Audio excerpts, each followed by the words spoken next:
my philosophy on the issue is that it's impossible to not make any judge interventions, in the sense that some essential debate rules actually require the judge to intervene in necessary cases. Like for instance, remember what Chi talked about for instance, how the judge is supposed to do things in cases debaters swirl the motion, etc., right? But if you really think about it in terms of strict judge rules, where the government is supposed to be granted the semi-divine right of definition and setting the context, if you really think about it, the judge entering the debate to say that a definition is a swirl, if you think about it, is really judge intervention, right? Like, for instance, this is a common example I always give whenever I talk about judge interventions. There was a motion about targeted sanctions where the motion was about freezing Kim Jong-un's assets in foreign countries, okay? So this was actually a college debate.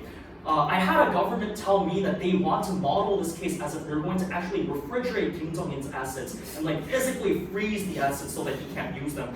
See, like this, in this case though, it's a technical judge intervention to say that you're not supposed to mean that you're going to freeze Kim Jong-un's assets in the refrigerator, but you have to enter and resolve the situation, right? I'm actually going to be dealing with judge interventions and what to do in cases of different interpretations of certain definitions in perhaps different contexts. But what I want you to recognize here is that it's impossible to not intervene in any case. So I think the mentality that you should be having regarding judge interventions is that let's keep it to a necessary minimum so that debaters can't notably feel that they're being intervened, maybe against, maybe for. I think that's just a basic mindset that we should be having. How do I do this full screen? Present. Oh. So it'll be a present. Share. I'm sorry. Not the best in tech, which explains why I go to an Oriental medicine school.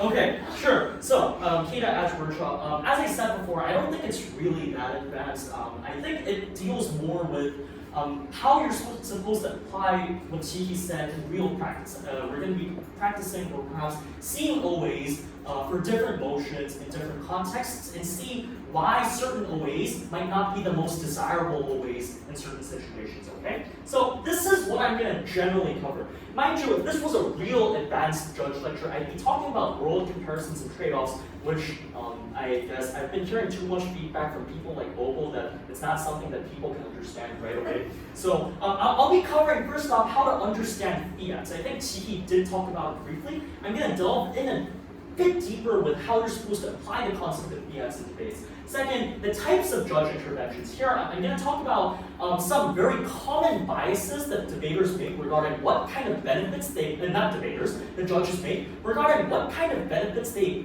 unintentionally end up favoring. There are benefits that judges unintentionally end up favoring. Like for instance, when it comes to short-term benefits versus long-term benefits, for some reason, judges end up favoring long-term benefits. But if you really think about it, there are really just so many cases where short-term benefits can overturn and overpower long-term benefits, so as long as there is a big enough urgency and that the size of the short-term benefit is so great that it initiates a good starting point for the minorities or the stakeholders you're talking about. Finally, regarding the assessment of WIP materials, T did mention this. I'm going to mention a bit deeper in detail on how to do this using the world's constitution, the world's judge guidebook, and quoting some rules from it. Finally, the practical benefits versus principle. I think this is a typical question we all have. There are debate motions where one side has an obvious edge in practical benefits, whereas the other side has an obvious benefit or obvious edge in principle. In which case, how are you supposed to judge that when those two arguments kind of exist in different spheres? I'm going to talk about how what kind of engagements should be considered good engagements in those cases, etc., etc. And finally, weighing impacts. Here, I'm going to give you my standard of how to weigh impacts, but to be fair, no matter what standard I tell you, to be fair, it's going to be a form of intervention. And this leads me to what I said earlier about how there are inevitable interventions that happen, and perhaps it's about keeping it to a necessary minimum, not trying to avoid the intervention itself. Okay, so let's move on. So, understanding fiats. Quote, this is from the World's Grand Final, Thessaloniki World's 2016 Open Grand Finals. Quote, if we're to buy the premise of their case at all, by the way, this is the motion. This House believes that the world's poor would be justified in pursuing complete Marxist revolution. This is a very famous motion and a very famous debate. This is what the CEO Whip said.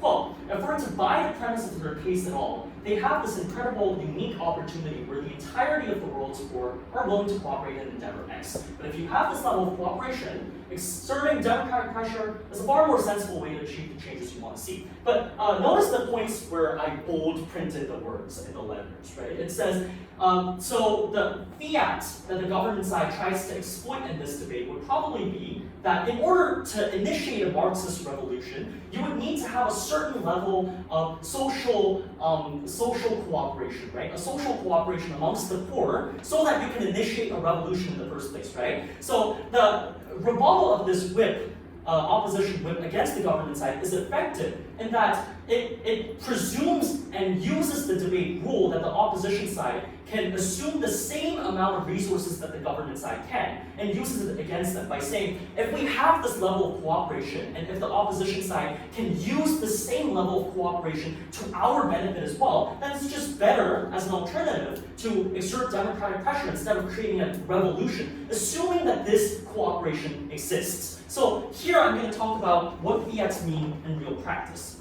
3 aspects to talk about regarding understanding fiats. First, the realistic limitations in the quantity and quality of resources the government side can assume. Second, the equality of resources for GovOp. And finally, analyzing the type of resources that I think come up a lot in debates. And I think this is the part where debaters can also relate, meaning you can use this for building your debate cases as well. So again, quoting, I'm not going to read all of this because if I did that, there wouldn't be enough time for me to cover all this stuff. So take a couple of seconds to read it. Yeah. So this is, I brought these quotes from the Thailand Worlds of 2020 Debating and Judge Manual, but it says here that it should be assumed that the policy will be implemented in the manner that the government team set up. Up to this part, everyone knows. But I think the second part is the more important part, which is that the opposition side's counter model should be able to use the similar amount of resources that the government side uses in order to do that. And number 2, that the government team cannot control reactions to this policy and cannot assume that everyone will behave in a compliant manner once the policy is passed, okay? So the conclusion here is that the government side has technical control over how the policy can be implemented, but they have no realistic control over the consequence and the reaction to this policy and how this policy will deplete the resources that the government has or perhaps other organizations have to implement other policies as well. Let me specify my further slides. Okay, so the realistic application. If there's this motion, this House, as the US government, would implement Medicaid for all. This is actually a very controversial topic these days, right? Okay, so I think in this debate, like if I am to give an example, what government can probably assume as fiat is a finite tax budget to initiate Medicaid for all plans and its specificity in the way that the government models it. But the government probably cannot assume as fiat that there is a leisure resource to initiate intricate follow-up policies, alternate policies in case this policy goes wrong, or for instance, the total non-depletion of political capital. And by the way, what I mean by this is Democrats will be using a lot of political capital and their political leverage in the process of implementing this policy, right? So you can't argue as government that even after the Democrats implement this policy, they'll have so much leeway and so much leverage to implement other pro-Democrat policies as well. Most likely, if there's a political compromise between Republicans and Democrats, if they use their political capital to implement this policy, likely they're going to have to make compromises in other areas that Republicans want, for instance, right? So what I'm implying here is that there is a finite amount of resources the Gov can use, and you cannot assume that no resources will be depleted so that there will be enough resources left for future use. And that's, I think, what makes the debate tricky. So, okay, and regarding how sometimes the government abuses their fiat, it says in the Constitution of the World's Judge Guide 2020 Thailand that the government side has the semi-divine right of definitions and modeling, but it's not an omnipotent, almighty, divine right. So I think this is where judges have to be really careful in cases where the government teams model and fiat their way out of a debate. So I wrote down the conditions to like what constitutes a case where the government tries to model and fiat their way out. I'll give you an example that's not written on the slide. So in 2018 Meow, there was a motion in the grand finals. It's an interesting motion where, let's say that the world is facing an abject, a very severe situation regarding the lack of resources, right? And there's a situation, therefore, that the world government has to wipe out half the population in order to sustain the remaining half, right? The debate was whether we should wipe out half the population based on a utilitarian calculus or based on a random selection. So it's a Thanos motion, basically, getting rid of half the population, but it's whether we should do it on a utilitarian-based calculus or should we do it randomly, right? The opening government's case was that they would have a technology where nobody knows why they were actually eliminated, and no one really knows, no one in the general public knows the standard upon which how the eliminations were done. So even if half the population are eliminated, no one would know that this was based on a utilitarian calculus, yet the government would still do it anyway. This is a classic example of governments modeling their way out of a debate so that they don't have to take care of rebuttals that will obviously come from the opposition. So what I mean by the first clause here, models specifically anticipating a response and works in a way to prevent the response, means that in order to circumvent certain rebuttals that will happen in certain cases, the government makes an overly convenient model for themselves. So as a judge, you need to be able to differentiate and understand when sides are making their models overly convenient for their own, because that makes the debate unfair. And I think this has somewhat a close connection to what Chi said regarding squirreling, and there are cases where it's not necessarily a squirrel, but the government models the situation in a way that's overly convenient for them. If you're a debater, don't do that because judges hate that. You're going to get terrorized in your speaker scores. But regardless of that, as a judge, keep that in mind. There's two parts. Just read it. The PPTs can be uploaded. Okay, so the equality of resources for government. I kind of mentioned this, but the end conclusion here is that the amount of government resources equal opposition resources. This is the direct quote from the World Judging Guidebook regarding this. So the opposition's alternative model cannot cost significantly more than the government's model. Meaning, if the government used $100 billion for policy A, then opposition only has $100 billion. They can't implement an alternative that costs $200 billion. Okay? I've been seeing this happen a lot in oppositions that kind of learned debate, but didn't really go through the specifics of the rules of the debate, especially in KIDA and etc., etc. Okay, sure. And this is, I think, the most important part. The opposition side has no initial fiat, meaning the government side gets to decide the impactness of the debate. Meaning, let's say, for instance, the government side assumes $100 billion for their policy. Then, in that case, the op gets to decide. Op gets to use $100 billion for their policy. And see, this is the hard part. If the government side decides to use $0 for their policy, then op is forced to follow. Meaning, the op doesn't have the initial fiat to decide the scale of the debate. If the government decides that the scale of the debate is small and therefore costs $0, then the op has to follow the $0 narrative and the $0 debate, and also initiate a policy that therefore assumes less resources as well. And this is where I want to bring up the mutual exclusivity issue. Most often than not, a lot of op teams use the mutual exclusivity rebuttal, saying the government side initiates this policy, but we can do that policy under our model as well. This is like a classic rebuttal. But I've seen that opposition teams in debate, especially debaters, over-abuse this kind of rebuttal. Because if op's model is similar, Gov. Gov usually does that to op. Meaning, if op initiates an alternative model, what Gov does is, no, but that model is not mutually exclusive to ours, right? I'm sorry, I got it mixed up. But if op's model is similar in costs to the government's model, it is mutually exclusive to a certain degree. If the government costs $100 billion, but the ops model costs $100 billion, even if those two policies are technically implementable at the same time, because of the finite resources that exist, if government already initiates policy A, then policy B becomes mutually exclusive. That's why, in that case, the rebuttal from government side to opposition side that it's not mutually exclusive, we can do this under our model as well, becomes a very invalid claim in that you overassume resources for your model as well. So I think this is in specificity how you're supposed to interpret the fiat issue. I don't think people delve into this as much as we did here. All they kind of remember in their heads is government has fiat to initiate their policy. I think it goes deeper into that regarding the equality of resources between both sides and how there's a mutual exclusivity issue and the issue of prioritization. Okay? So, right. So this is what actually happened in KIDA 2020 round 1. The motion was, this House believes that the government should not evict the homeless from public facilities such as parks and subway stations. Okay, this was the motion, right? So, if the situation is that the government simply states that the government cannot kick the poor out of these spaces when these people have no other places to go, OP cannot say, we're going to propose an alternative welfare policy to make sure the poor don't have to stay in these public spaces. Or B, they cannot say, we're going to propose a rehab education policy to help the poor achieve economic independence so that these people don't have to stay in the streets.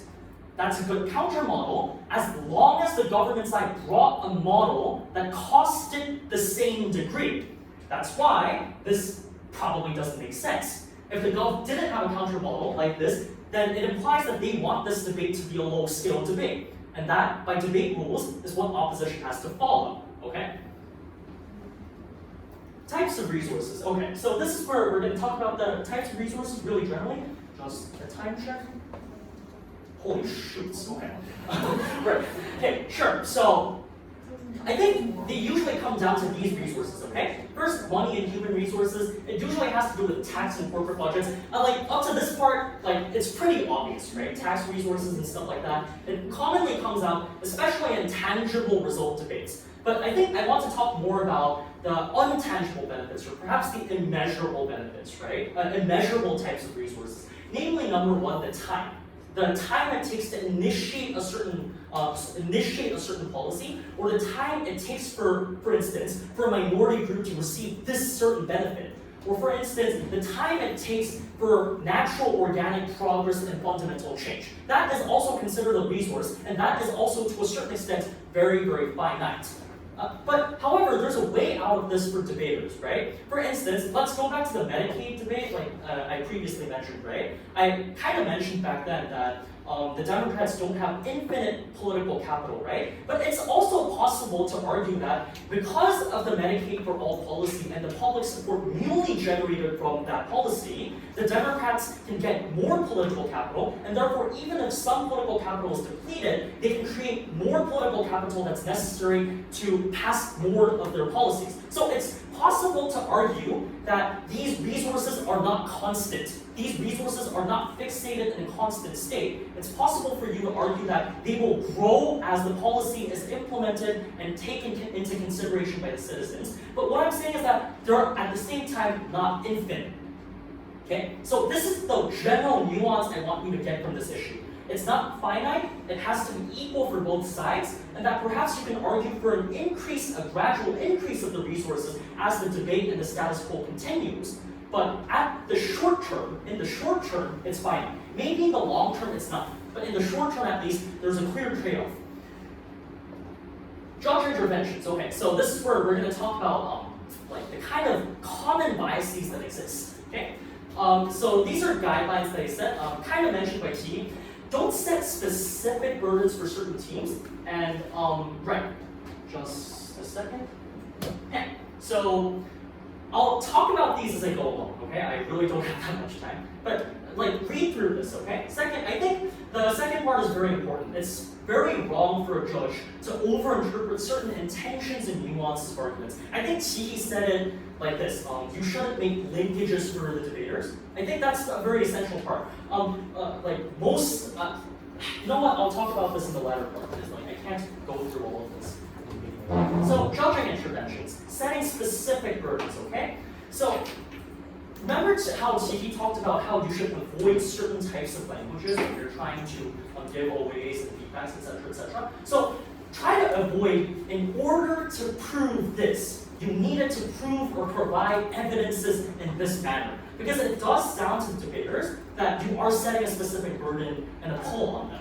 Okay? So always try to empathize with the debaters in the sense that try to imagine yourself in their place receiving the OA that you're giving and see if whether you wouldn't feel any bias from that OA. I think it's very important for debater and judges to be able to empathize with the debaters in their shoes, which is also why I actually think that it's important that judges debate from time to time as well. So, and this is where I want to talk about how maybe it's better to, actually, you know what, let's skip that. Okay, sure. So, what you should try in terms of language is try to say your point and your logical analysis is prove up to this point, but there is no logical necessity between the points you prove and the end conclusion that you want to prove. I'll give you an example later on. So what I mean by this is try to clearly identify certain logical leaps that exist. Sometimes debaters will argue for a specific conclusion without giving the necessary logics that actually lead to that conclusion. So I think it's very important that you take a step-by-step process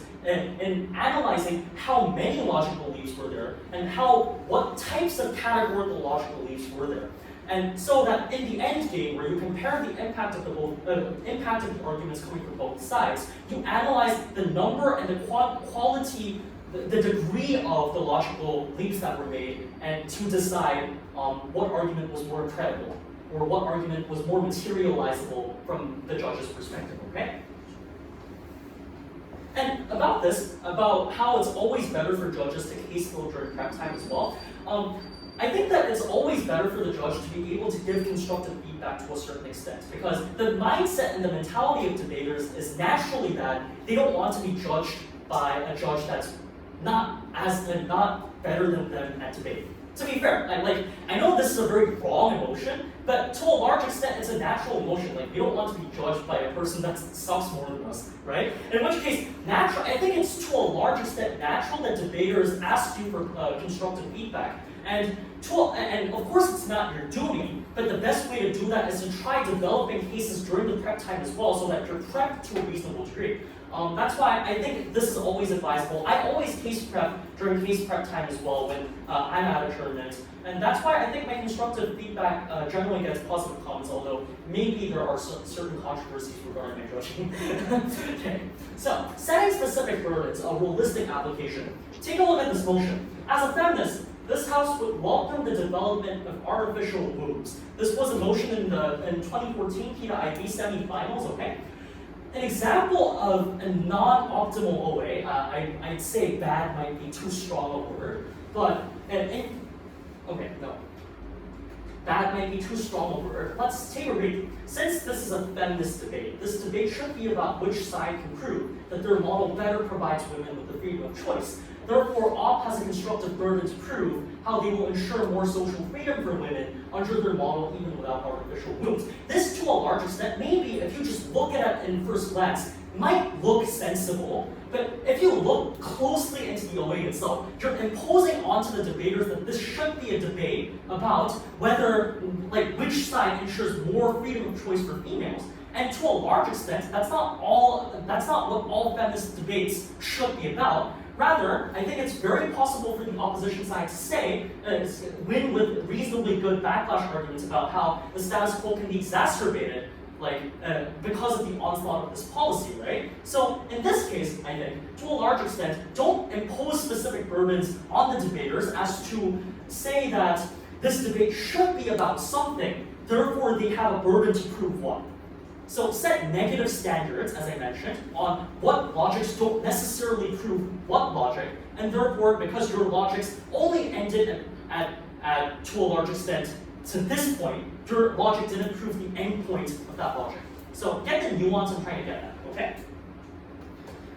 Filling in missing links, over-interpretation of nuance. This is where meticulous note-taking becomes very, very important. Like Chidi said, I take down the seconds of when a speaker said something, and I write it really quote by quote so that I can shove it in front of the speaker's faces when I give always. And I think it's very important because it's to be very clear in distinguishing what debaters think they said and what debaters actually said. Because debaters usually have a different version of their own arguments.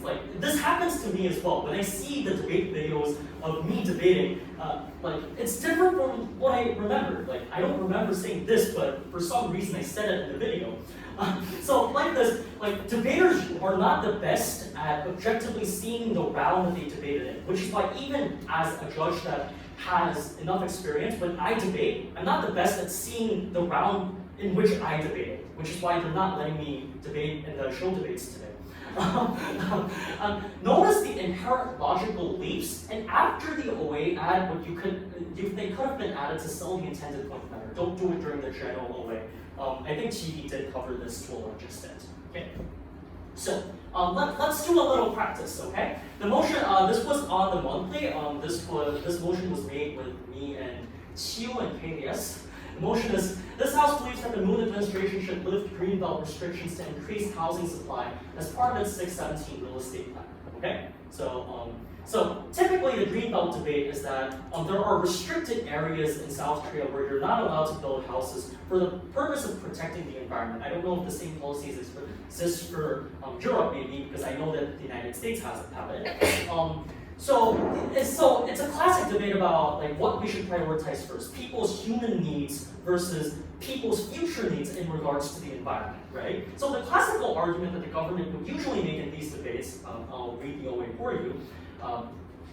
The government side suggests that the additional property and real estate tax revenue garnered from this model can be channeled to help revitalize the economy in relatively underdeveloped areas within Seoul. So their logic would be that if we implement this policy and therefore more houses are built as a consequence, the government would be able to collect more property taxes from the citizens, and they'd be able to reallocate that additionally gained tax resource to help underprivileged people in terms of housing in, say, Seoul and these house-packed areas. Like, I wouldn't say it's the best argument, but it's one of the typical arguments that come out. So the better way to judge and interpret this argument would be that, yes, they prove up to the extent that this benefit exists, but probably this doesn't prove the end conclusion of the government's model, which is to increase housing for the people that are in dire need of the housing, who cannot afford to get the housing in the first place. Okay? So in this case, the way you would structure your OA would be, they proved up to this benefit of revitalizing the economy of underdeveloped regions, but that doesn't mean, and that doesn't in and of itself prove that these poorer people would suddenly have enough money to buy these houses, or that doesn't prove that there would be enough housing supply for these people to buy the houses, thereby solving the housing problem issue, right? So be very clear on what arguments prove up to what point, and what point beyond that the argument doesn't prove. So identify the logical leaps in a very specific manner. I see a lot of judges going, oh, but there was a logical leap, without explaining in what point and in what area the logical leap was made. So be very specific in what point the logical leap was made. Be specific in to what point was proven, and what point beyond that was your assumption or perhaps a leap. Okay? Be very specific. Don't just say there was a leap. Right, so biases over certain types of benefits. Like I said before, it's about the long-term versus short-term, okay? Let's say a classical example of a long-term bias would be motions like this. This House would ban all private healthcare in favor of a comprehensive public healthcare system. This was a world's motion in 2012, round 9, in the open rounds, obviously.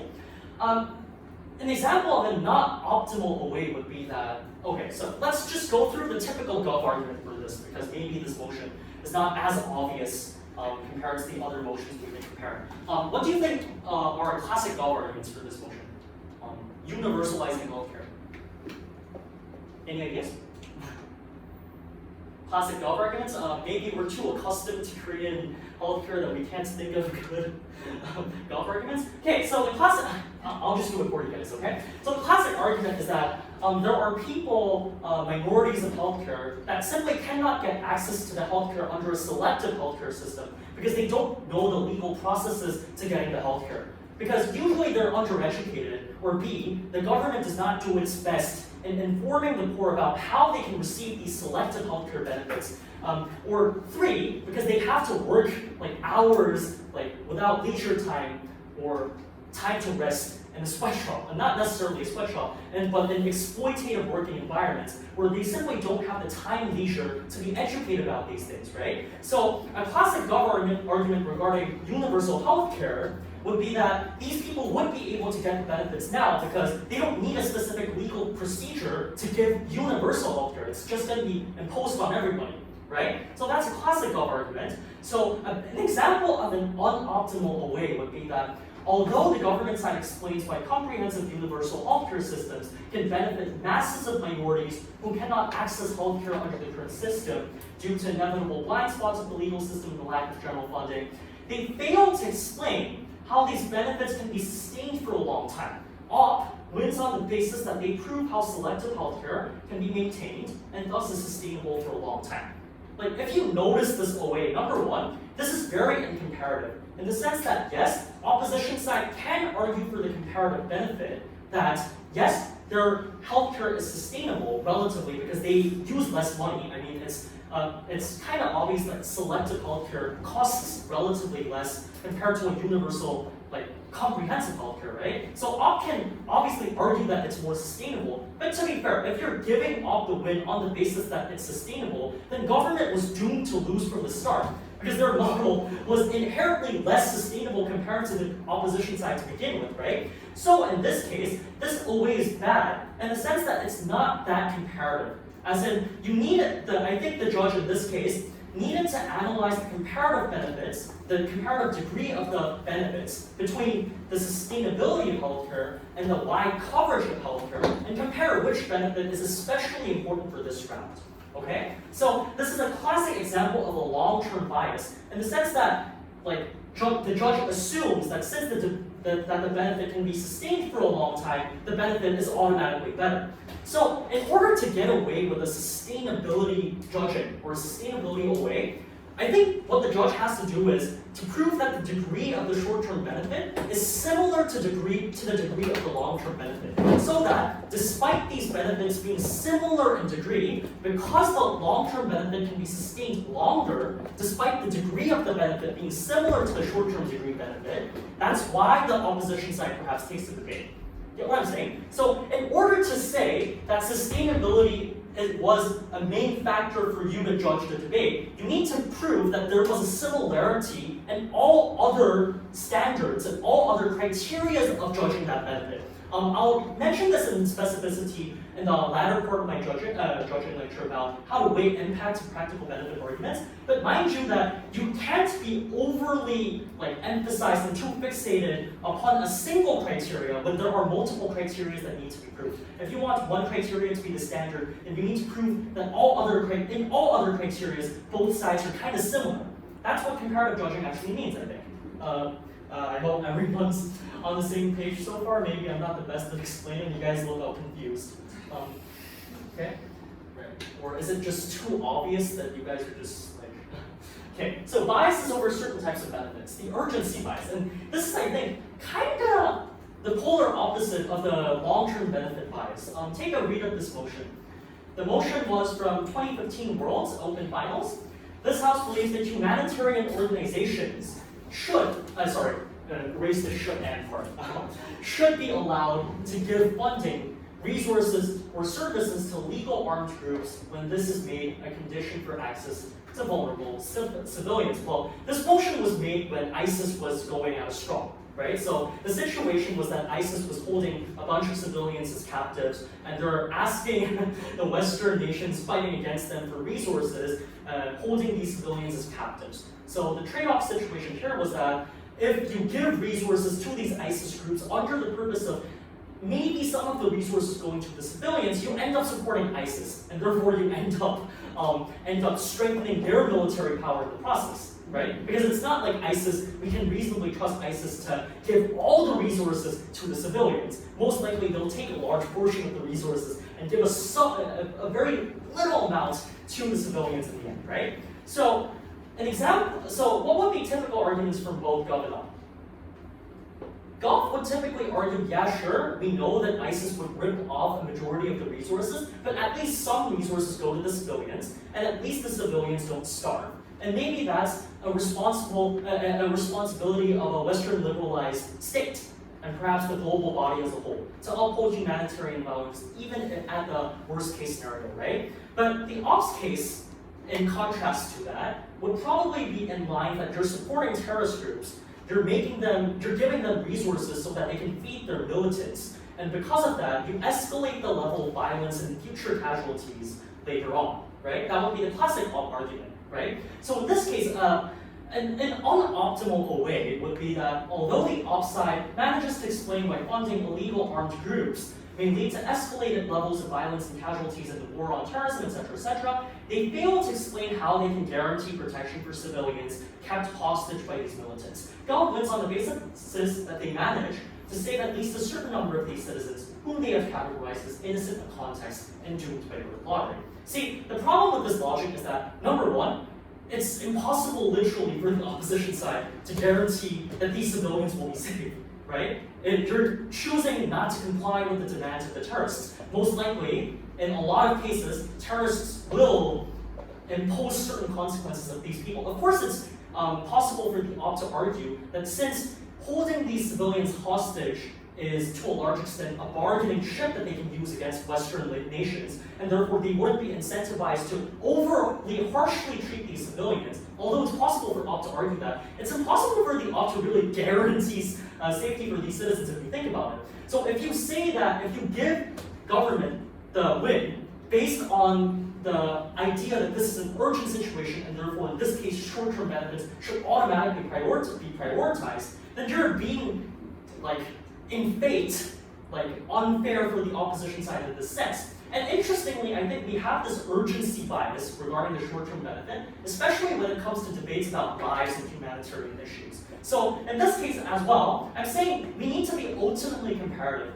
as in if the opposition side also brings a case about how to control future casualties, which in case also does prove to a certain extent that they protect future lives, then the comparative should be future lives versus current lives, which should be prioritized in the context of this debate, right? So the judge, I think, to a large part, have to comparatively analyze which of the arguments were impacted better and what in this specific context should be prioritized, okay? So the end conclusion of all these biases that I'm going to continuously analyze for you is that you have to be comparative, but to a large part, I see judges just assuming that, you know what, but these people are going to die anyway. What are we going to do about these people? And they just end up giving it to the government side in these cases. Your reasoning has to be a lot more comparative than that, okay? The utilitarian bias, the numbers bias, again. So take a read of the motion.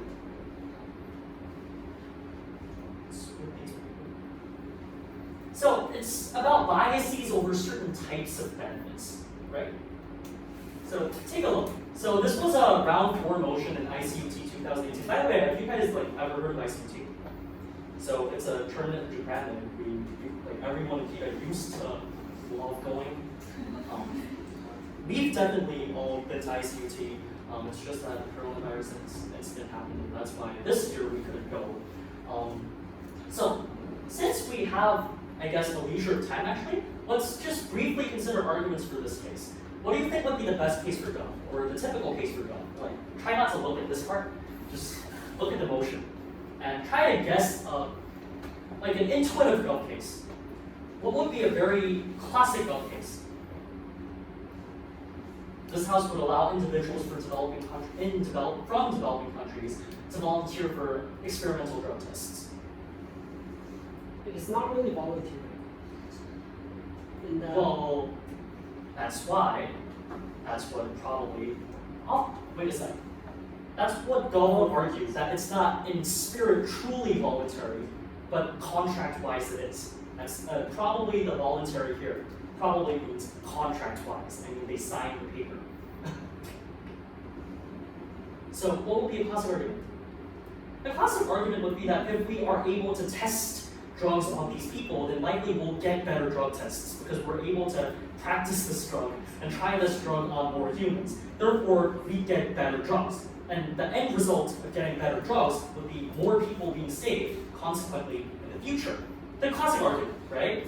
But however, probably that would be an opt case, sorry. But a gov case would probably be in lines that it's not a free choice. It's not a total free choice like Swallow says, because most likely these people are pressed to enter and opt into these tests because they're financially pressed, right?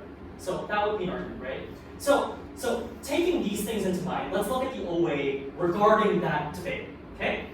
So although gov impacts that individuals from developing states opt into drug test trials due to an implicit coercion of livelihood and circumstances, and is often registered by capitalist pharmaceutical entities without a fully informed consent, opt manages to impact that this will consequently save more lives by allowing qualitatively better drug testings to happen. Opt takes a close win on the basis that although the gov protects a small number of people from possible death, the opt protects numerically more people, thereby winning the touch. What do you think is the problem with this one?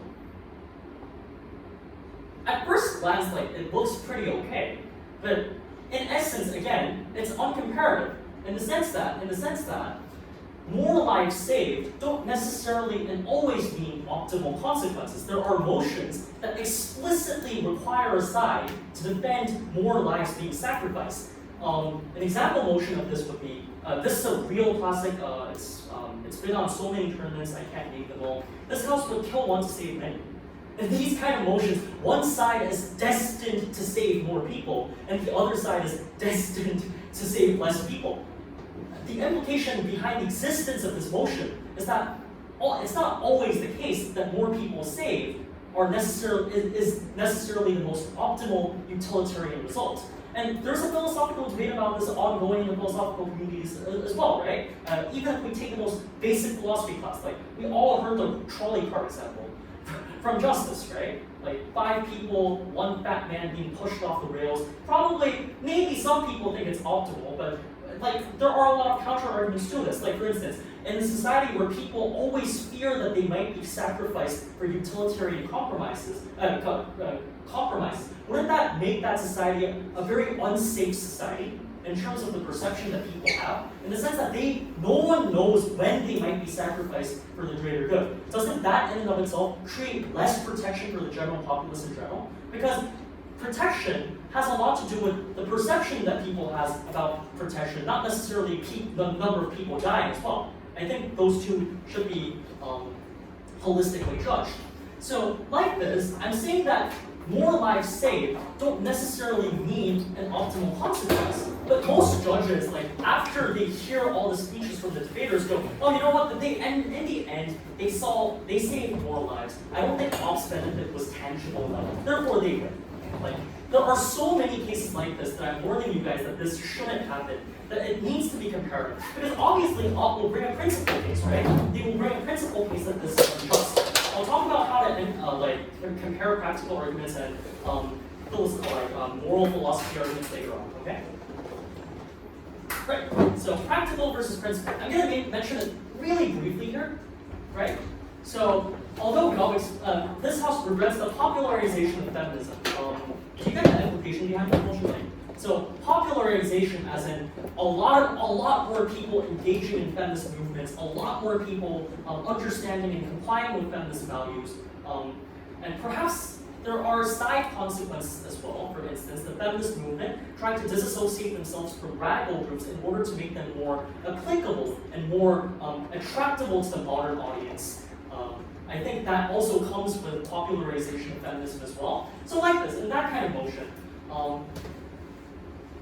So the end conclusion here is that principal arguments can definitely beat practical benefit arguments. And when I say utility arguments and practical benefit arguments, I'm not only talking about, by the way, numerically measurable arguments. I'm talking about utility in general that can be considered a benefit independent from moral principle. So for instance, females being able to exercise more freedom of choice, or tangible improvements in female lives disregarding financial resources or moral satisfaction that you get from it, that's also a tangible benefit. Like, if you look at Stuart Mill's interpretation of utilitarianism, it says that it also includes higher values and higher forms and planes of utility, which also should be calculated in the process.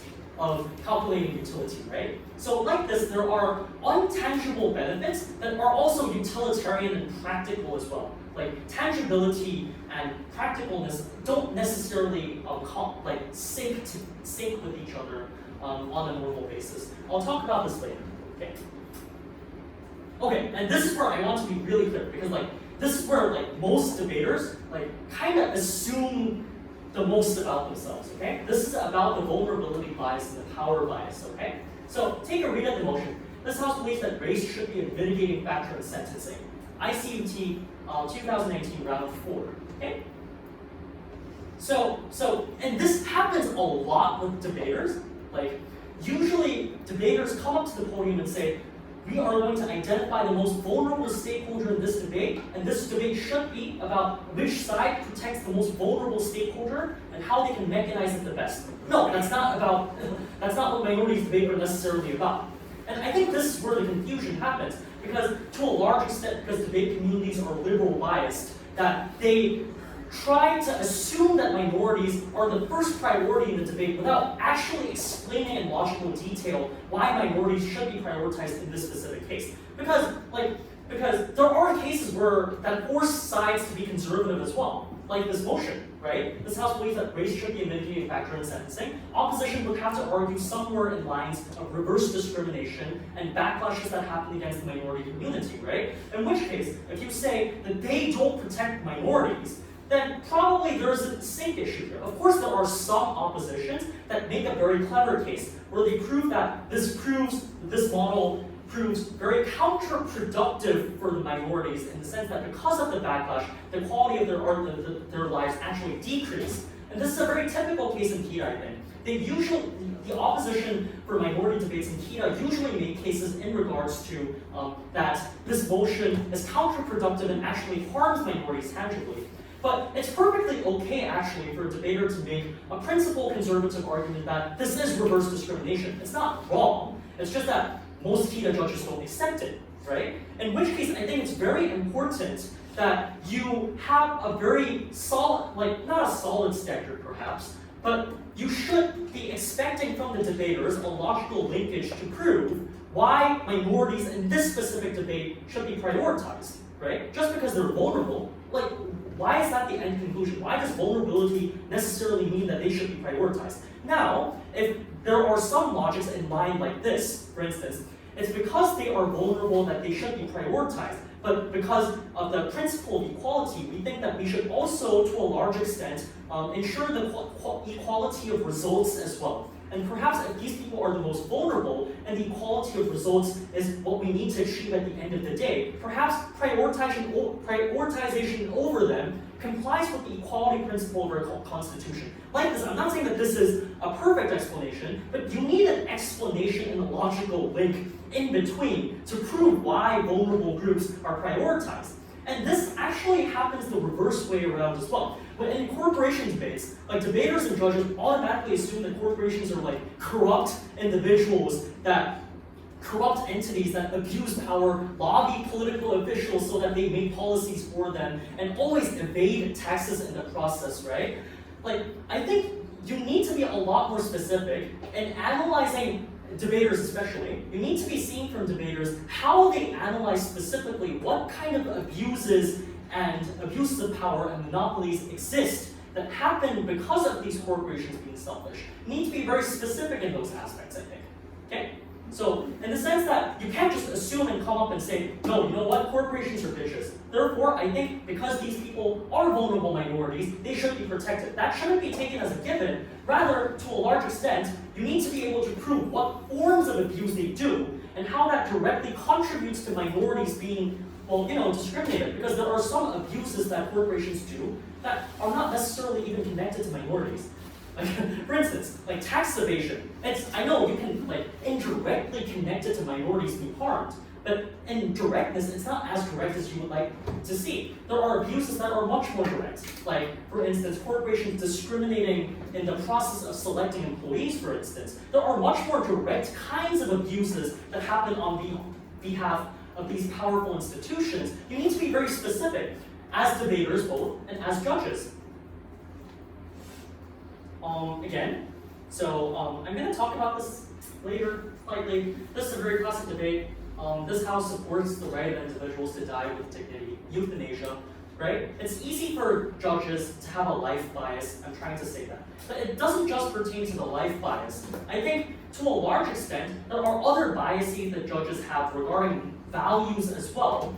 For instance, when it becomes a debate where the obvious trade-off is between efficiency and equality, a lot of judges actually end up prioritizing equality. What I'm saying that is, I know it's being redundant at this, I'm being very redundant at this point, but I'm showing you these specific biases because these are the most frequently concurring biases in the KIDA circuit when judges judge. And that if there are two contrasting values, most likely they are equally important. That's why the debate motion was made. If there is an obvious prioritization of one value, then most likely the debate motion should not have been made, and the CAP would most likely be stupid, right? But the assumption that this motion, the context that the motion was made, probably assumes that the values are equal, so try to be comparative as conclusion. Right, so up to this point, I've been talking about how there are implicit biases that judges have that frequently happens when judging. So let's talk about how to avoid these biases, I think. This is, I think, the most common way that judges use to, experienced judges use to avoid the biases that happen.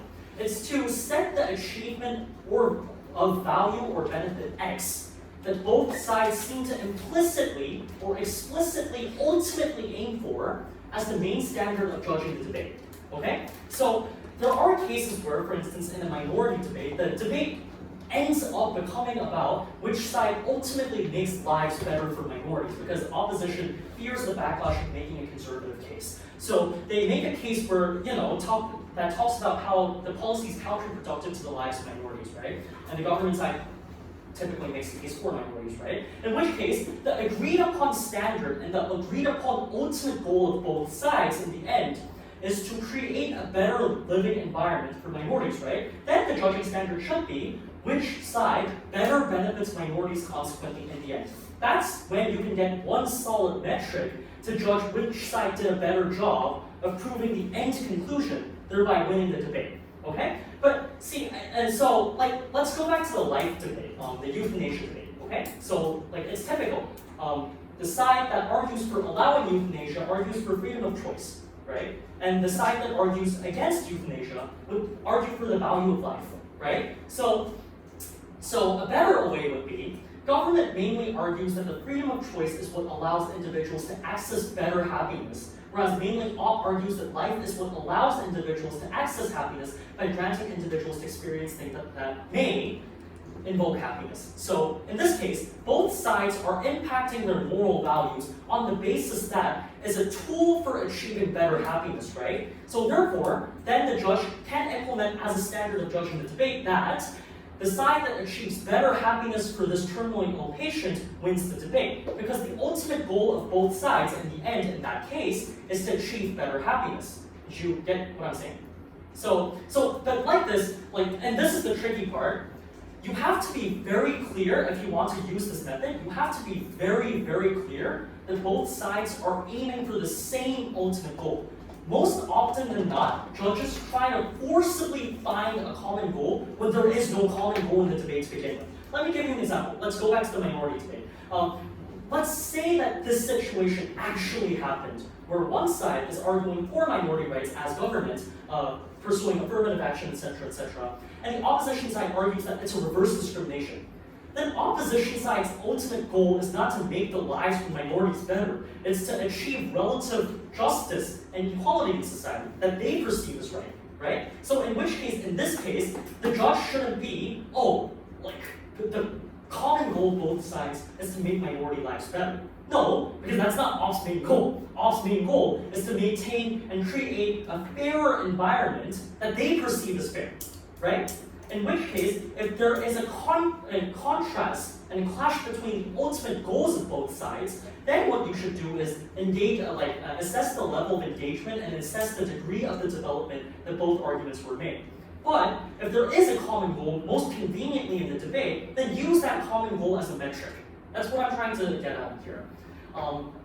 Moving on. So, this is, I think, also common judge bias. It's not a type of judge bias, but it's a problem regarding how judges view certain frameworks, right?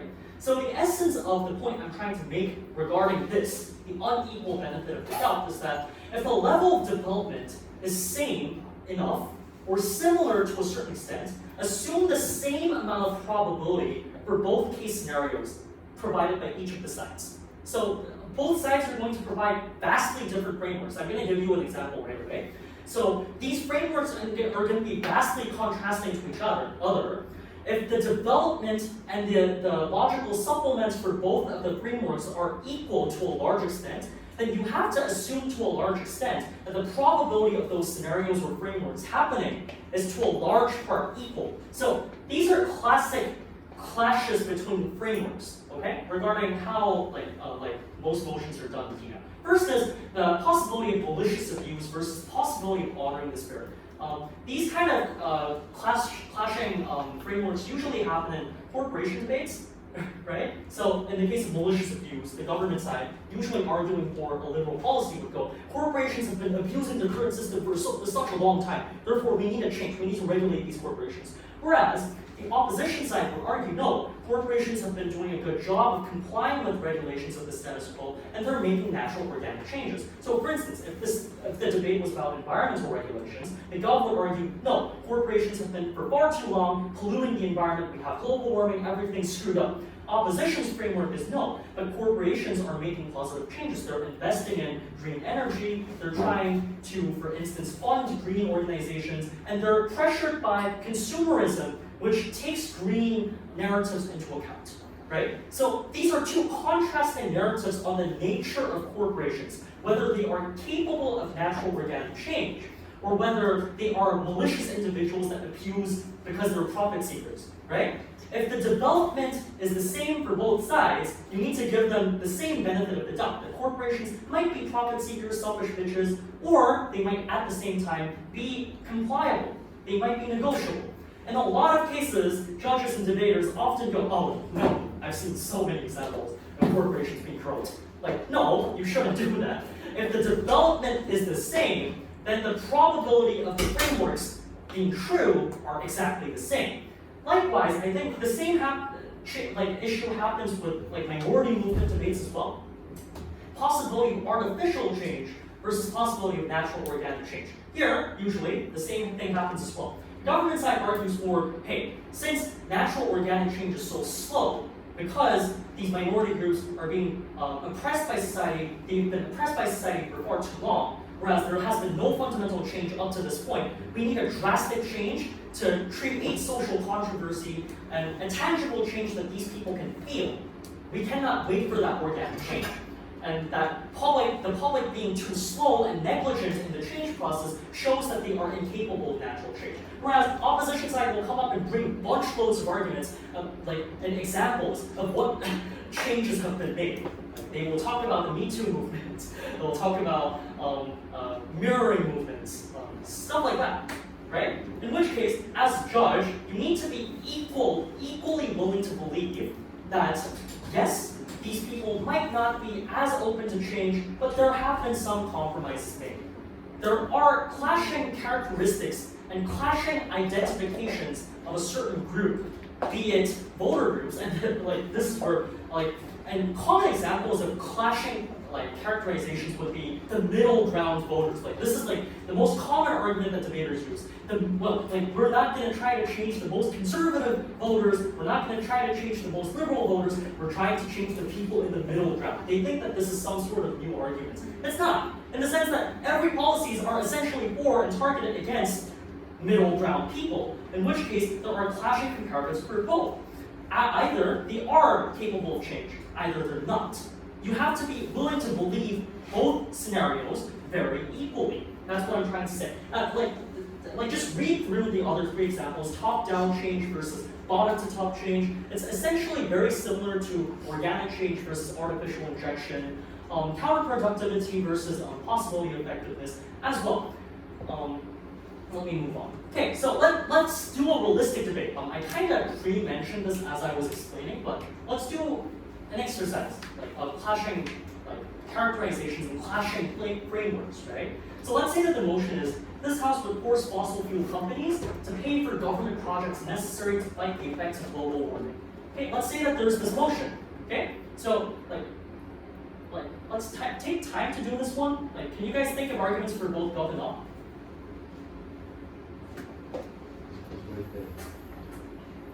It's right there, but try not to look at it.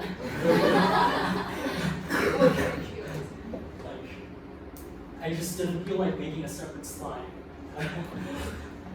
Okay. So, okay, if you guys are too tired to think of arguments, just read through this stuff. Okay? So the government framework would be that artificial change is necessary in the sense that fossil fuel companies are dominant polluters that have been successfully curbed under gov control. And therefore we should continue to impose government regulations on them as a process. Whereas the contrasting framework for opposition is that fossil fuel companies are one of the biggest investors in the renewable energy sector. They're already doing stuff. And they're in a lot of cases, they invest more into green technology than the government does in many states. Even the United States of America, for instance, the private sector regarding renewable energy and green tech is a lot greater than government research sectors relevant to that, right? The contrasting, second, the government will say, the level of social approval and effectiveness for this policy will not be as negative. It will be positive, in the sense that pro-environmental organizations and NGOs will continuously support the government. People will feel that the government is a responsible actor trying to fight climate change, in contrast to Trump that fucks things up. Whereas the second, the contrasting characterization from Ott would be that the investment for green energy in the private sector would drastically decrease if you burden these corporations too much. That natural organic change is happening, and you're just chilling it down unnecessarily by imposing government regulations on a market that's working fine, right? If you look at these, sure, they're good arguments and good points to make in the case, but I think they're different from arguments in the sense that if you look at them more in more depth, they're not arguing for something. Rather, they're contrasting ideas on what the nature of what kind of actors are, if you get what I'm saying. So they're contrasting narratives and opinions on how certain actors are like, not necessarily arguments themselves. And this is where I think most debaters kind of confuse framework to arguments. Frameworks are different from arguments in the sense that they show a view of how that debater sees the world in that debate. So, for instance, if it's a world that's vastly oppressive against minorities, then the arguments that the debater makes to counterbalance that makes sense. But if it's a world that's not as abusive towards the minorities, that's less persuasive, right? So, a framework is different from an argument in the sense that it shows a view of how, and an interpretation of how the world is like.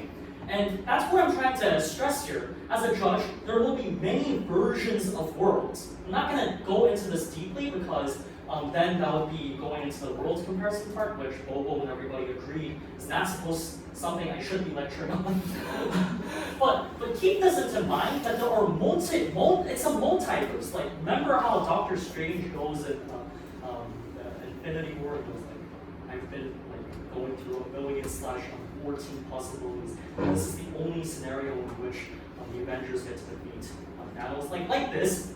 I think this is a good example to use in the sense that if there's a world with policy A, there are just so many multiverses that exist. There are just so many different outcomes that can possibly happen, and therefore different worlds consequentially because of it, right? So both sides would argue for a world out of those many multiverses that benefit their case. In which case, the judge needs to give an equal benefit of the doubt to both of the scenarios and believe that both scenarios are equally possible. And I think this has a lot to do with the interpretation of the average reasonable voter. Because most often than not, the most ignored part about the average reasonable voter is that in the world's judging guidebook and so many judging guidebooks, it says that the ARV is supposed to be a person that's willing to be persuaded. And I think this in part is very important in the sense that, yeah, sure, you can strictly say that this argument proves up to what point but doesn't beyond a certain point. But it's also important for you to be lenient to a reasonable extent so that you're not overly strict about setting burdens of proofs onto certain debaters and certain teams. So what I think what that clause means in the judging guidebook is that you need to be able to, you need to be willing to believe different scenarios and different arguments just to an equal extent on both sides. I think that's what I'm trying to mention. So that's the spirit of what I was trying to mention. Simple case here, I'm not going to explain this a lot. New judges are very, very attracted to many examples and the number of arguments, right? That's not necessarily true, right? As TV mentioned, the number of arguments don't necessarily win you a debate. But I think that's why, from the judge's perspective, however, if you're really gonna resort to this side won 2 clashes, their side won 1 clash, so therefore the side that won 2 clashes won. If you want to use that kind of justification, what you should do is you need to explain why there was no difference or significant difference in the importance of the clashes that existed, so that because the 3 clashes were important to an equal degree, because one side took 2 and one side took 1, the side that took 2 wins. Get what I'm saying? So the argument that a side that took 1 clash can still win the debate only stands when that 1 clash is more important than the other 2 clashes, right? So to counter that argument then, if the judge can prove that the clashes were not that different in value, there was no significant difference in value of the clashes, then it goes to say that the judge can say, you took 2 clashes, they took 1 clash, therefore the side that took 2 clashes won. So try to be explicit in explaining then that there was no significant reason for the judge to believe that there was a difference in importance between the clashes that came out in the debate, if you want to do the numerical stuff. Okay? And that therefore, the last resort standard that was left to you was to use numbers. Because that should be the last resort, I think. Okay? Right. So, spirit of the motion then. I think I briefly mentioned this. Again, so number 1, there's a step process, I think. Number 1, never impose your own views and expectations of the spirit of the motion. Try not to use your common sense. Like, I know ARVs, they say you need to use your common sense. You guys have different common senses, I've seen that. Like, you guys have vastly different common senses. My common sense and your common sense is probably different. I know for sure that Chiki's common sense and my common sense is different. Like, different as hell. Okay? Number 2, step 2, if there are colliding interpretations of the motion, follow the interpretation that is relatively closer to what the info slide says. Okay? So, and if you're explaining this to the debater, make sure that you chose this interpretation of the motion based on what aspects and what words were written in the info slide. So link it back to the info slide. The reason why I thought this interpretation of the definition and the motion was more plausible was because the motion slides said words A, B, C, and this sentence A and B, and this to a large part implies or means that the motion is about this, okay? So if you have to set certain boundaries on what the debate should be about because of cases like I mentioned where people say you're going to refrigerate Kim Jong-un's assets abroad, then use the info slide. Try to refer to the info slide and link it back to what was explicitly said. Third, if number 2 didn't work, if both sides are kind of similar anyway, even after you tried that, then choose a definition that is more relevant under an ARV knowledge and rationality. And this is where Chiki's thing comes up. You can link it back to information that was explicitly stated and headlines of certain news articles, and etc., etc. But I'm not too fond of number 3. And I'm going to continue explaining why. Because number 1, that in and of itself to a large part is judge intervention.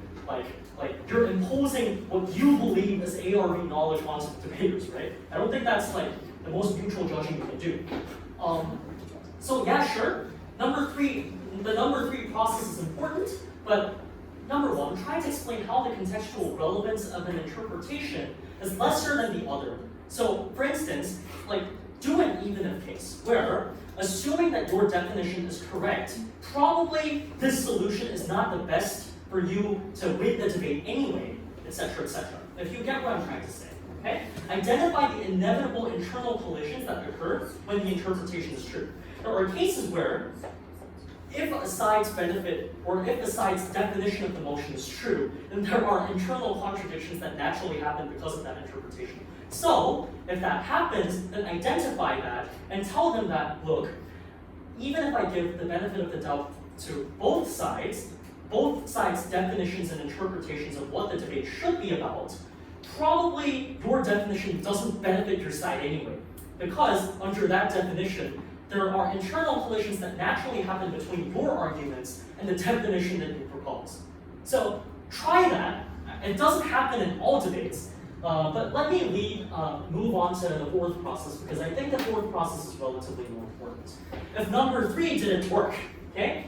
Judge the debate under each of the interpretations and try to prove why one side took the debate under both of the interpretations, or why one side won under one of the interpretations and created a deadlock in the other interpretation. Do you guys get what this sentence means?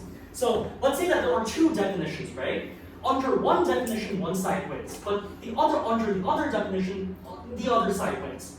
There are cases like that, right? So if there are cases similar to this that happens, what I'm saying is, judge the debate entirely, to a holistic degree under both of the definitions, and prove why one side took the debate in this definition, in even that definition, whereas the other side probably didn't take the debate in either of the definitions anyway, right? Or number two, why one side absolutely took the debate in one definition and successfully created a deadlock in the other definition. So at least one side wins in one interpretation of the debate, whereas the other side didn't win in any interpretation. Get what I'm saying? So respect both of the definitions if possible. So the way I did it with the freezing acids debate, I actually did this with the freezing acids debate as well. I interpreted the debate under 2 of the definitions. One, where you actually refrigerate Kim Jong-un's acids, and number 2, the traditional definition, where you actually just limit the liquidification or the movement of Kim Jong-un's acids. I proved that under both of the justifications, why the side that defined the motion as freezing doesn't win anyway, even under the definition of freezing, like physically freezing. So like this, I like to call this even if judging. I think to a large degree, debaters throw this concept around a lot, right? That you should have a lot of even if engagements, even if rebuttals. But seemingly, because judging and debating is not that fundamentally different in core, even ifs are very important in judging as well. So grant them the benefit of the doubt that this is true, and prove why, even if that is true, why they still don't take the debate. That's actually a very important judging process that should be considered. Number 5, last case resort. If number 1, 2, 3, 4, none of them worked, and both of the definitions are reasonably contestable, then prioritize the Gauss definition. Because by the Constitution, by judging rules around the globe for so many tournaments, the government does technically have the semi-divine right definition. Okay? So if all these processes didn't work, then use the 5th process. So these are 5 processes that I use. Maybe this is different from how TV does it and what other people do it. It's up to you, I guess, but the reason I'm comfortable doing this is because it worked out for me in various debates. It's a safe way to satisfy the debaters, because then the debaters go, so even if my definition was right, I still lose the debate anyway. Okay? And they are, of course, unsatisfied, but at least they don't terrorize your judge scores. Okay? Right, so assessing whip speeches, the hard part. Okay, so TV kind of mentioned that there's no answer to this. So this is my answer. Okay? This is my answer to the problem. Number 1, quote. So I'm going to quote a couple of things that the world's judging guidebook said regarding how to assess it.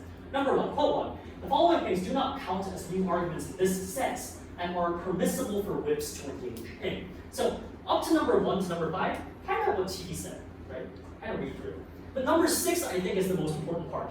Anything the other side can reasonably be expected to understand that team intended from their member/deputy speech.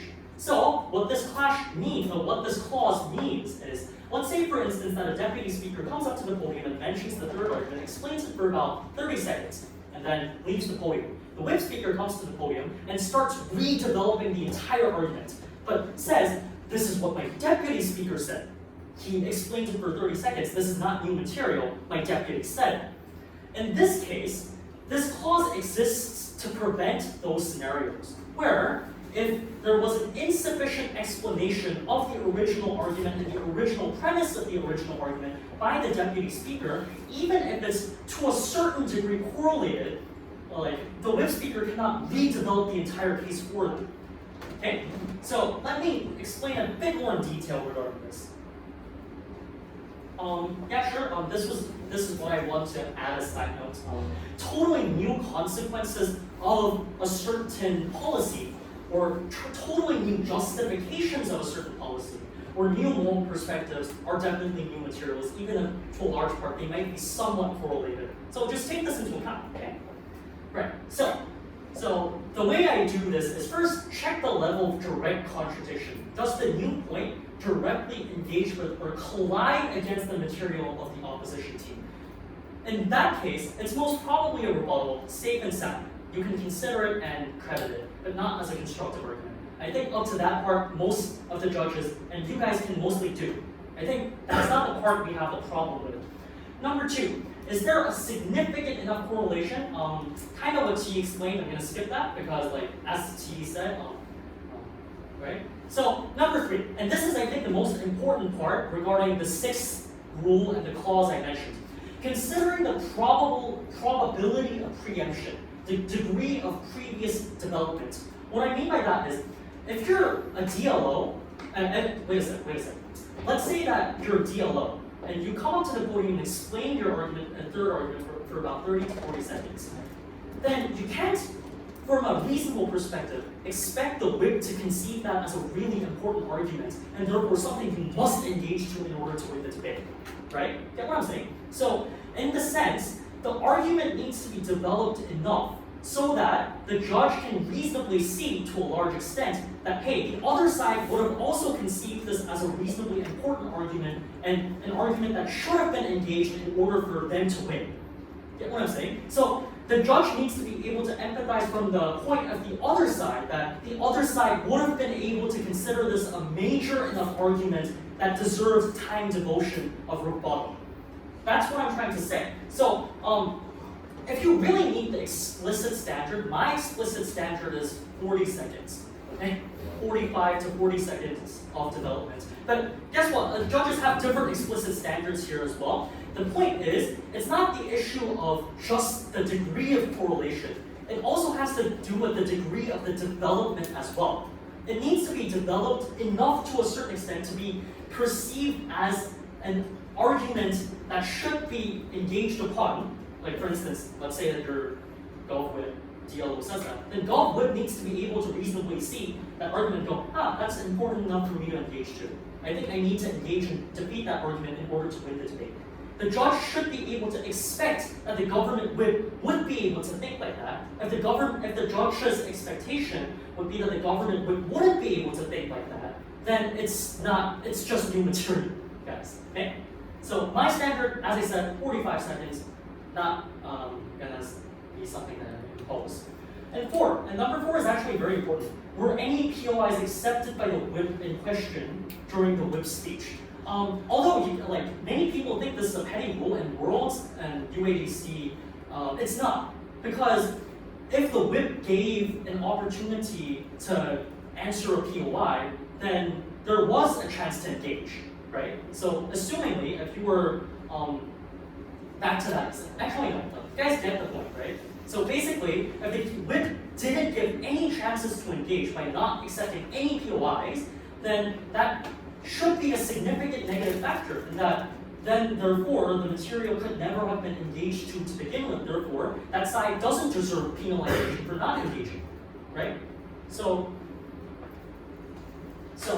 here's what I want to say regarding this. Number one, be especially lenient with the materials already mentioned by the opponent team speaker that may implicitly and preemptively collide with the whip's point. What I mean by that is, assuming that the whip's material is not totally jackass new, then probably they share the core premises together. What I mean by that is probably, if they are correlated together to a reasonable degree, then they share the same premise. Therefore, the whip's argument cannot stand on its own independently without sharing the premises that the member speaker or the deputy speaker already said. If it can exist independently without the premises that the DPM set, then it's new. Okay?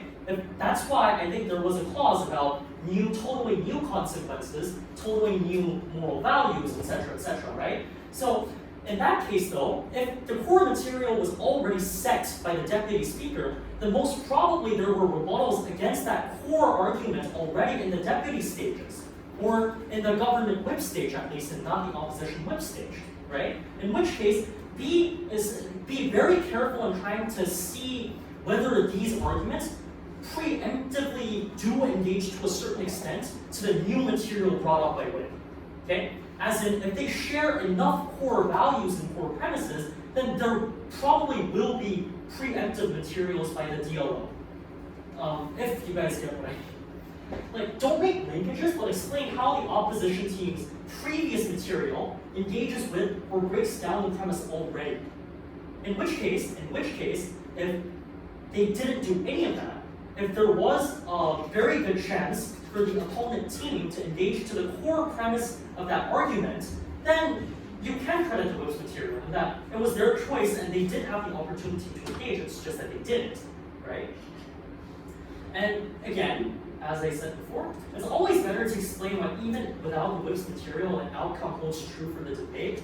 Like, that's just a safe way of judging. Even if the whip's material is given fullest credit, you guys still don't win the debate. You guys still win the debate, etc., etc. Practical benefits and moral principles. Okay, so this is where just a second. Okay, so from here on, it's going to be quick. Okay, so assessing practical benefits. Okay, so the presentation of practical benefits usually implies that the presenter believes that the principle of utilitarianism should be considered as a metric of judging the debate. Okay, so that's true. Okay, because the implication that you're trying to sell practical benefits means that you think practical benefits are the most important standard, to which that philosophy attends to the utilitarian principle. Therefore, when a debate becomes about practical benefits versus moral principle, it's actually a debate about moral principle, utilitarianism versus an alternate moral system or moral principle.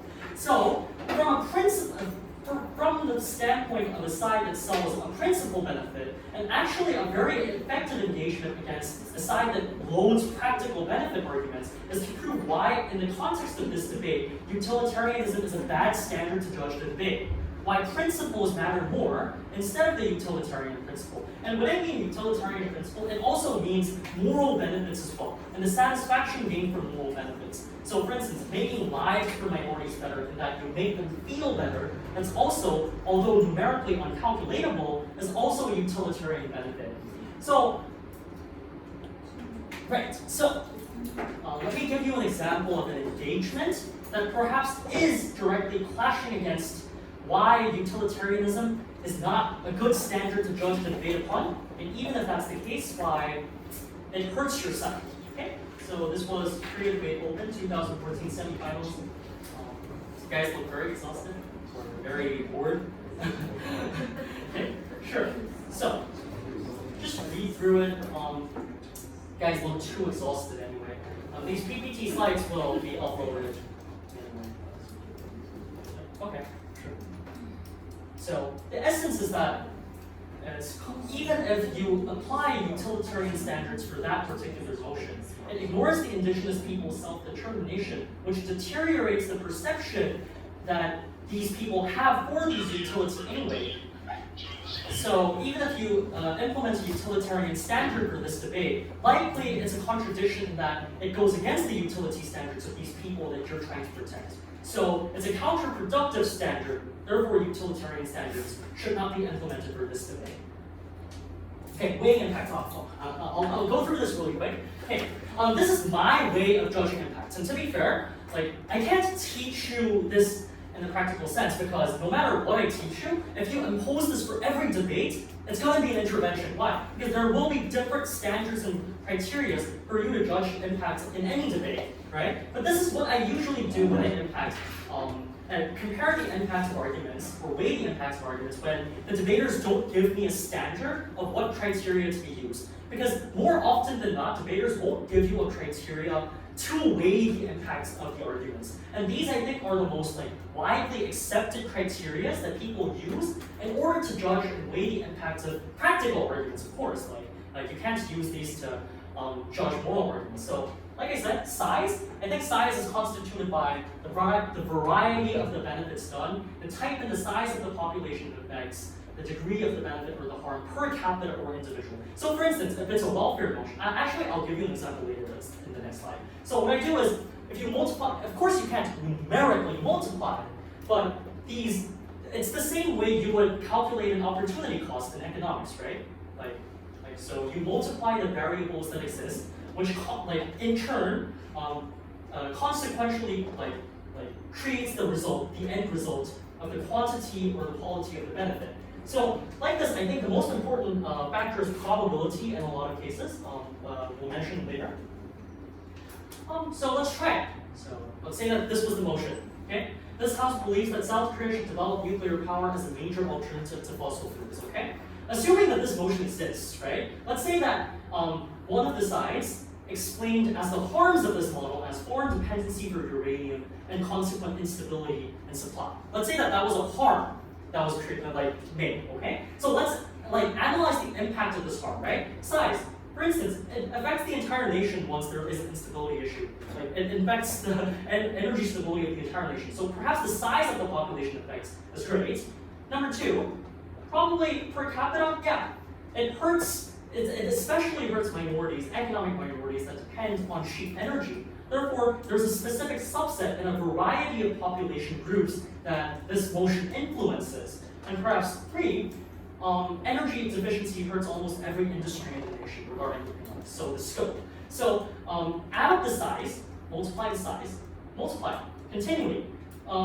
Usually the continuity of the energy crisis due to insufficient or unstable uranium supply would be uncertain. It depends on the negotiation period with Russia, for instance, right? But that negotiation process can take years, right? So I'm saying that we should leave it at uncertain, and that probably the harm is great if it happens. But let's leave that at uncertain for now. Probability. Uncertain but realistically and empirically low, because we've been using nuclear energy for quite a long time in South Korea. We never had uranium importation issues with Russia, right? So uncertain but empirically low. And EU faces it a lot because they're constantly biting at each other's throats with Russia. They do that especially a lot with natural gas, right? That's why in the Ukrainian incident, the energy crisis happened in Europe, right? And perception, very negative. Once this problem actually happened, citizens will want to kill the president, right? So if you look at the factors that constitute judging the impact of this argument and judging the impact of this consequence, you can see that the most important factor is continuity, right? Because continuity is the only blank that we left as uncertain, right? So, number one, when you consider and weigh the impact of this argument, you can consider that continuity is probably the most important metric in judging the impact of this argument, because for all other criteria, we can assume a certain result to a certain extent. So you do this with every other harm and benefit. You add it together and you compare, right? So you can do the exact same thing with the propositions argument, weigh the impact in the same manner. Calculate the opportunity cost like this, and calculate. So I'm not saying that you have to do this for every motion. Probably that's going to be impossible. But what I'm saying here is that you guys need to be specific to a reasonable degree. Most debaters just unilaterally throw, not debaters, most judges just unilaterally throw one or two standards and explain why in one or two of these standards, one side won, therefore they take the debate. No, you need to be able to show the debaters that you took various criteria into account. So what I'm saying is, don't follow this. I mean, of course, it's especially better if the debaters give you a criteria out of all the criteria I mentioned here. experienced debaters will give you a couple of criteria, like mostly 3 criteria out of the criteria here for you to judge the debate. But if they don't, and none of the sides do that, I'm saying you should use this as a last resort so that you can be specific enough. Because most judges, when they don't have any standards or guidelines for judging impacts, they just go, oh, you know what, sustainability. Oh, you know what? Oh, you know what, this benefits the entire populace, this only benefits minorities. No, probably there should be more things that should be taken into account. Right?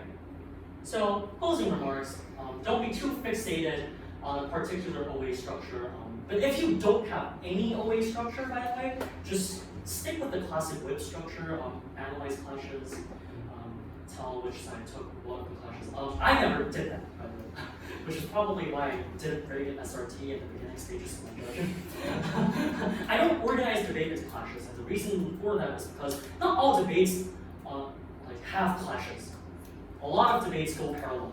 In which case, if you're trying to squish arguments into clashes that never existed to begin with, debaters will feel weird at a certain point. Like they'll go, no, but how is that a clash?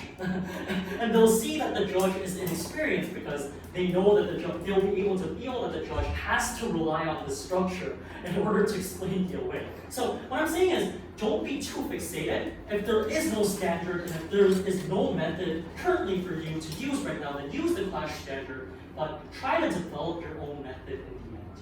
Okay? And number 2, yeah, sure. Try to empathize with the debaters, and this is like what I said in the beginning part of this lecture. We've all had our shares of shitty judges, you guys think, right? We've all terrorized judge scores once in a while because we hated that judge, right? What I'm saying is, if you really hated that judge so much, don't stoop down to their level. Be the polar opposite of that judge, so that debaters being judged by you don't have to face the same thing, right? Like that's, I think, the mindset you should be having. Become a better judge so that people don't have to go through the bad judgings you've been to. And alarmingly, yeah, when I was debating in the beginning stages, I terrorized a lot of very prestigious people's judging scores.